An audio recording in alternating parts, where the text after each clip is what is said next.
السلام علیکم، آپ دیکھ رہے ہیں دنیا نیوز۔ میں ہوں عمران یوسف اور نظر جان چکے ہیں۔ آغاز میں آپ کو بتائیں کہ وزیر خزانہ محمد اورنگزیب کی واشنگٹن میں آئی ایم ایف کی مینیجنگ ڈائریکٹر سے ملاقات ہوئی ہے۔ آئی ایم ایف امداد کی فراہمی کے فریم ورک میں سماجی تحفظ کے اقدامات کو شامل کرے۔ وزیر خزانہ کی جانب سے یہ کہا گیا، آئی ایم ایف ماحولیاتی استحکام کے لیے امداد کی فراہمی کو مزید بڑھائے، ماحولیاتی خطرات سے دوچار ممالک کی امداد کے لیے قرضوں کی ادائیگی کو آسان کیا جائے۔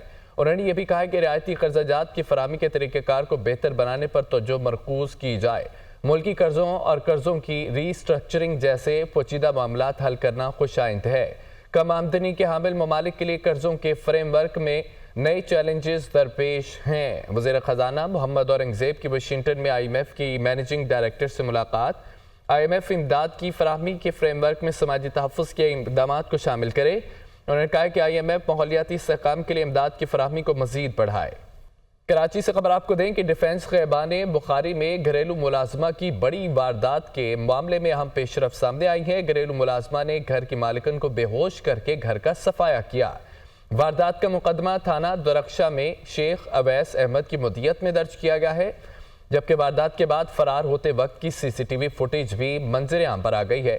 نقاب پوش ملازمہ کو واردات کر کے فرار ہوتے دیکھا جا سکتا ہے۔ کراچی میں یہ واقعہ پیش آیا۔ ڈیفنس خیبان بخاری میں گھریلو ملازمہ کی بڑی واردات کے معاملے میں اہم پیش رفت۔ گھریلو ملازمہ نے گھر کی مالکن کو بے ہوش کر کے گھر کا صفایا کیا۔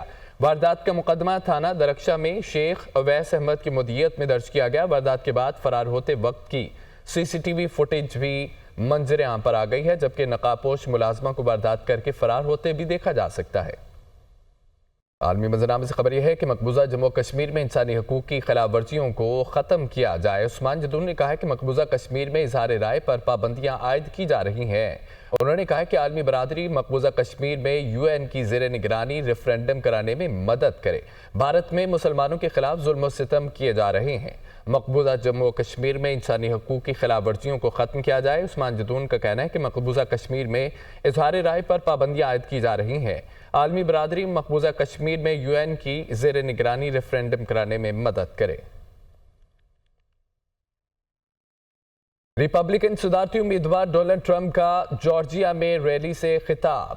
یوکرین، غزہ اور لبنان کی جنگجوؤں کا خاتمہ، مشرق وسطیٰ میں امن قائم کروں گا۔ ٹرمپ نے کہا ہے کہ صدر منتخب ہوا تو جنوبی سرحد سے منشیات کی سمگلنگ بھی ختم کر دوں گا۔ 5 نومبر کو ووٹ ڈالنے کے لیے زیادہ سے زیادہ لوگ گھروں سے نکلیں۔ مذہبی رہنماؤں سے شکوہ ہے وہ بہت کم ووٹ ڈالتے ہیں۔ مذہب میں لوگوں کو متحد رکھنے کی طاقت ہے۔ ڈونلڈ ٹرمپ نے یہ کہا ہے کہ یوکرین، غزہ، لبنان کی جنگوں کا خاتمہ، مشرق وسطیٰ میں امن قائم کروں گا۔ ریپبلکن صدارتی امیدوار ڈونلڈ ٹرمپ کا جارجیا میں ریلی سے خطاب تھا۔ صدر منتخب ہوا تو جنوبی سرحد سے منشیات کی سمگلنگ بھی ختم کر دوں گا۔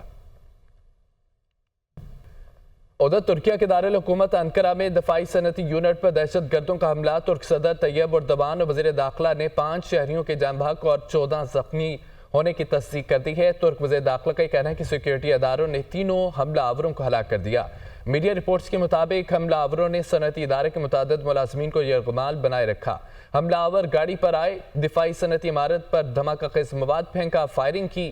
حملہ آوروں میں خاتون سمیت 3 مسلح افراد شامل تھے۔ ترک حکام نے واقعے کی جوڈیشل انکوائری کا حکم دے دیا ہے۔ ترکیہ کے دارالحکومت انقرہ میں دفاعی صنعتی یونٹ پر دہشت گردوں کا حملہ۔ ترک صدر طیب اردوان اور وزیر داخلہ نے 5 شہریوں کے جاں بحق اور 14 زخمیوں کی تصدیق کر دی ہے۔ امریکہ میں صدارتی انتخابی مہم میں تیزی آ گئی ہے۔ ٹرمپ اور کیملا ہیرس میں لفظی جنگ میں اضافہ ہو چکا ہے۔ ڈونلڈ ٹرمپ مسلسل عدم استحکام کا باعث بن رہے ہیں۔ کیملا ہیرس نے کہا ہے، ٹرمپ کے نزدیک ہر وہ شخص ان کا دشمن ہے جو ان کی مخالفت کرتا ہے۔ ڈونلڈ ٹرمپ کا ہٹلر کو پکارنا خطرناک اور خوفناک بھی ہے۔ کیملا ہیرس کی جانب سے کہا گیا ہے کہ ڈونلڈ ٹرمپ مسلسل عدم استحکام کا باعث بن رہے ہیں۔ امریکہ میں صدارتی انتخابی مہم میں تیزی، ٹرمپ اور کیملا ہیرس میں لفظی جنگ میں اضافہ۔ اسرائیل کے لبنان کے شہر طائر میں فضائی حملے ہوئے ہیں۔ اسرائیلی فورسز نے بیروت کے جنوبی مضافاتی علاقوں کو بھی نشانہ بنایا۔ بین الاقوامی خبر ایجنسی کے مطابق لبنان میں شہداء کی مجموعی تعداد 2546 ہو گئی ہے۔ 11,862 زخمی ہوئے ہیں۔ حزب اللہ کی جوابی کارروائیاں بھی جاری۔ شمالی اسرائیل کو 25 سے زائد راکٹوں سے نشانہ بنایا گیا۔ اسرائیل کے لبنان کے شہر طائر میں فضائی حملے ہوئے ہیں۔ اسرائیلی فورسز نے بیروت کے جنوبی مضافاتی علاقوں کو بھی نشانہ بنایا ہے۔